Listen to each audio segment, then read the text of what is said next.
Bonjour à toutes et à tous. Bienvenue sur Educast, le podcast d'Eduki qui met en lumière les organisations de la Genève internationale. Nous nous retrouvons aujourd'hui autour du thème des migrations. Quelle est la différence entre un immigré et un réfugié? Où se rendent-ils? Quel est le rôle de l'OIM? Nous accueillons Florence Kim qui va nous éclairer sur ce vaste sujet. Pouvez-vous nous décrire un peu votre travail au sein de l'OIM?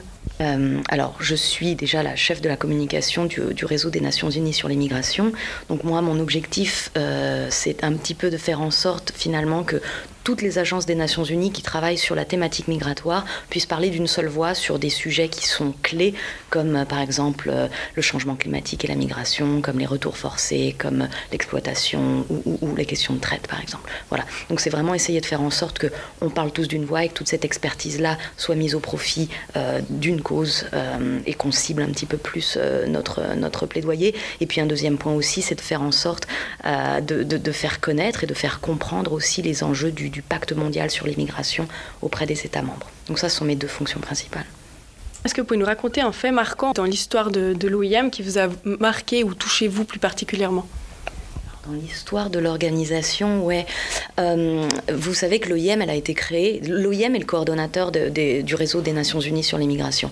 Et elle a été créée il y a 70 ans pour justement venir en aide à tous les réfugiés d'Europe de l'Est et pour les réinstaller dans d'autres pays.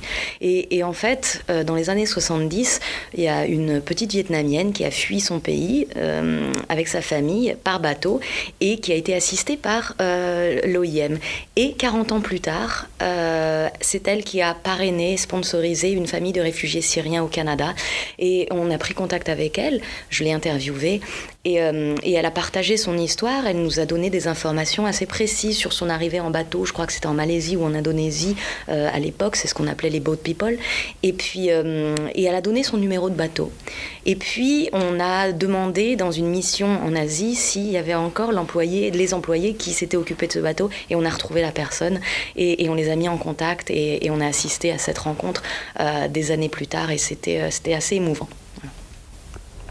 Vous pouvez nous parler d'un défi auquel l'OIM est confronté actuellement, justement? Je crois que dès qu'on parle de migration, on parle de défis. D'ailleurs, dans l'actualité, il n'y a pas une journée qui se passe sans que la migration ne fasse la une des journaux. Oui, une des grandes problématiques et des défis pour nous, c'est vraiment d'essayer de trouver un équilibre entre tous ces pays qui ont tendance à se replier sur eux-mêmes, à rejeter la migration, les migrants, à tenir des discours extrêmement dangereux qui veulent un petit peu justifier finalement qu'on ne porte pas secours à des personnes, à des êtres humains en pleine mer, par exemple. Et puis, de l'autre côté, on a aussi cette prise de conscience que la migration ne peut plus être gérée par des États seuls. C'est-à-dire que le phénomène migratoire prend tellement d'ampleur maintenant qu'il est impossible que les États se chargent de ça tout seuls. Et pour autant, voilà, il y a toujours ce besoin pour eux d'affirmer leur souveraineté, ce qui est normal, c'est le système international actuel. En revanche, c'est vrai que c'est plus compatible avec le phénomène migratoire. Donc voilà, c'est vraiment essayer de trouver cet équilibre-là entre le repli et le besoin de la migration. Est-ce que vous pouvez nous raconter un projet, cette fois de terrain, de l'organisation qui vous passionne, vous? Qui me passionne, moi, il y en a beaucoup. Après, je ne sais pas si ce sont des projets, mais lorsque j'étais basée en Afrique de l'Ouest pendant quelques années, on était en charge de mettre en œuvre un projet de l'Union européenne qui était basé sur l'assistance au retour volontaire des migrants. C'est-à-dire les personnes qui sont, par exemple, bloquées en Libye ou en Algérie ou au Mali, elles veulent rentrer chez elles n'ont plus les moyens de le faire. Nous, on les assiste à rentrer. Donc, c'est la base volontaire. Et au début, ça faisait pas partie de mes prérogatives, mais j'ai commencé à assister aux arrivées des charters qui étaient organisés. Et en fait, d'arriver après quelques années bloqués dans des pays où les conditions sont extrêmement difficiles pour les migrants, de voir que finalement ils portaient sur eux tout cet échec de la migration, avec tout le poids que ça implique aussi de rentrer chez soi les mains vides, en ayant parfois dépensé des milliers de dollars pour pouvoir partir. Et voilà, donc c'était un petit peu ça, c'était cette émotion du retour. Et puis après, nous, on les aidait à mettre en place des projets de réinsertion économique, sociale, enfin à tous les niveaux, et de construire ensemble un projet. Ça, c'était assez fort, parce qu'on voyait qu'ils avaient quand même une volonté, et c'est là qu'on peut comprendre toute la complexité de la migration finalement, parce que on se rend compte que ces personnes-là ne pensent pas à l'Europe, ne pensent pas à partir en France ou en Italie. La seule chose qu'elles veulent finalement, c'est de réussir quelque chose, de gagner de l'argent et de pouvoir subvenir à leurs besoins et à leur famille. Et donc voilà, de monter ensemble ces projets-là et de revoir la fierté chez eux, c'était assez beau. Quel est selon vous le profil idéal pour travailler sur le terrain dans l'organisation, dans votre organisation? Vous nous parliez là d'un exemple.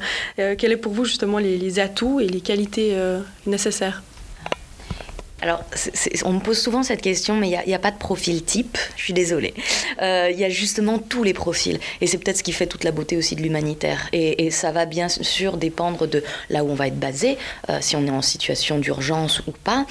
Ça va dépendre du travail que l'on fait, si on est plus du côté politique ou plus du côté communication ou plus du côté opérationnel aussi. Donc, je ne dirais pas qu'il y a un parcours particulier. C'est vrai qu'il y a certains parcours que l'on voit qui sont assez récurrents. Par exemple, les gens ont souvent travaillé, étudié le droit international ou étudié les relations internationales ou les langues étrangères aussi.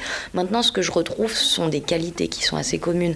Ça va être, en premier lieu, je pense que c'est l'empathie, déjà, un minimum d'empathie du moins. Après aussi, une certaine propension à parler les langues étrangères, à parler d'autres langues autrement, au moins plus que le français et l'anglais. Et puis aussi, je pense, de la résilience et être un petit peu fort quand même, parce qu'il faut savoir s'adapter à toutes les situations. Selon vous, quelle est la valeur ajoutée de l'OIM, qu'il soit basé en fait à Genève, par exemple dans l'organisation opérationnelle?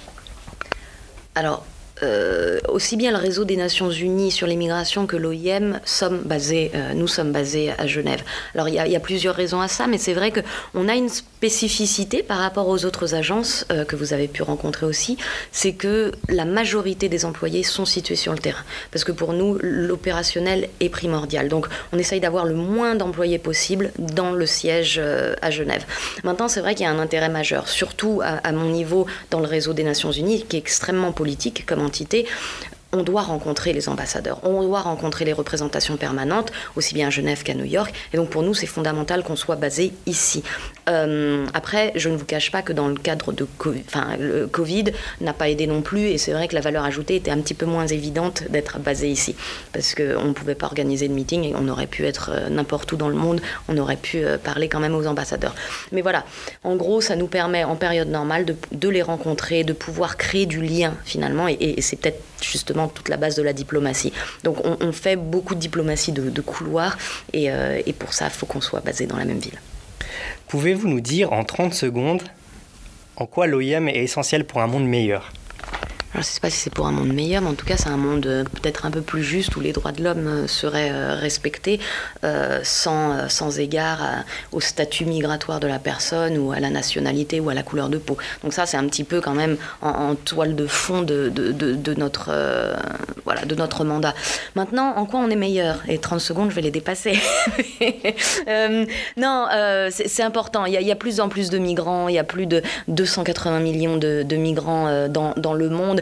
Encore une fois, les États ne peuvent pas gérer la migration tout seuls. Donc il y a bien évidemment un besoin d'assister les États pour faire en sorte qu'ils puissent améliorer les politiques migratoires, pour faire en sorte qu'ils protègent au mieux les migrants. Mais il y a aussi de plus en plus besoin d'assister les migrants les plus vulnérables, notamment le long des parcours migratoires. Donc oui, on a besoin d'être opérationnel et on a besoin d'être politique. Et c'est là que finalement repose tout le mandat de l'OIM.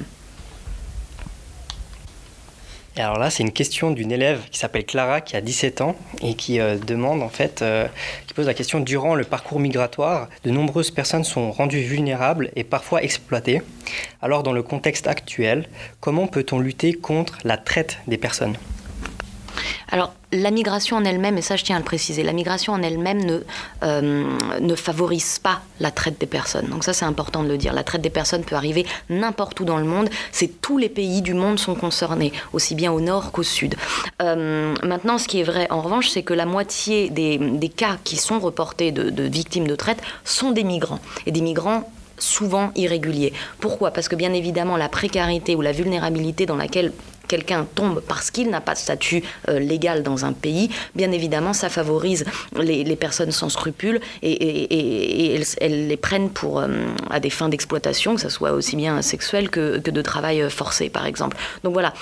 Donc ça, c'est un point que je voulais quand même souligner. Maintenant, pour lutter contre la traite, en gros, il y a quelques premières choses à faire immédiatement. Bien évidemment, c'est de poursuivre les auteurs de ces crimes. Ça paraît évident. En revanche, c'est souvent très difficile à mettre en œuvre parce que c'est très difficile à caractériser comme crime et surtout, les victimes ont souvent peur de dénoncer les auteurs de ces crimes. Après, bien évidemment, il faut renforcer la coopération entre les États et surtout la coopération transfrontalière. Parce que la traite en elle-même n'est pas un crime international, on n'a pas besoin de sortir d'un pays pour pouvoir commettre la traite. En revanche, c'est vrai que on l'a vu surtout le long des routes migratoires, il y a des cas d'exploitation, il y a des cas de traite, et pour ça, on doit permettre aux autorités, à la police, de pouvoir continuer de poursuivre les auteurs dans un pays le long du parcours migratoire. Et puis, je finirai aussi par ça, c'est ouvrir des voies légales de migration, ce qui implique aussi la régularisation des migrants irréguliers. Encore une fois, ces personnes-là qui sont sans statut légal dans certains pays sont dans une situation précaire, sont extrêmement vulnérables, et c'est pour ça qu'il faut les protéger. Et en leur donnant un statut, on les protège un peu plus de ces personnes, de ces criminels. Et puis, peut-être dernièrement aussi, je pense que, et c'est aussi le thème de la journée internationale contre la traite cette année, qui va se concentrer sur donner une voix aux survivants, donner une voix aux victimes, parce que jusqu'à présent c'est un processus qui est extrêmement judiciaire et judiciarisé, mais maintenant voilà, entendons la voix des victimes, entendons la voix des survivants, et ça nous permettra aussi de peut-être sensibiliser davantage les populations, surtout au nord, qui se croient un petit peu trop loin de la traite, alors que ça arrive peut-être parfois juste derrière leur porte et elles s'en rendent même pas compte. Un dernier mot, qu'est-ce que vous voudrez dire aux jeunes qui s'intéressent au thème de la migration ? Déjà, je ne peux penser que du bien de ces personnes qui soutiennent la cause que l'on défend tous les jours, ça c'est évident. En revanche, je pense que c'est important aussi de rappeler plusieurs choses. Déjà, qu'il ne faut pas se faire d'illusions. Ça c'est très important, et c'est vrai qu'on voit parfois des jeunes qui arrivent, qui sont heureux, qui sont enthousiastes, qui veulent travailler dans le secteur humanitaire et qui se retrouvent parfois un petit peu désabusés. Oui, c'est vrai que parfois ce que l'on fait peut être une goutte d'eau, et l'humanitaire, je devrais même dire qu'il ne devrait pas exister. On ne devrait pas en avoir besoin de l'humanitaire, mais il existe parce qu'il y a des problèmes structurels, des problèmes politiques, géopolitiques, sécuritaires, économiques, tout ce que l'on veut, qui sont beaucoup plus profonds.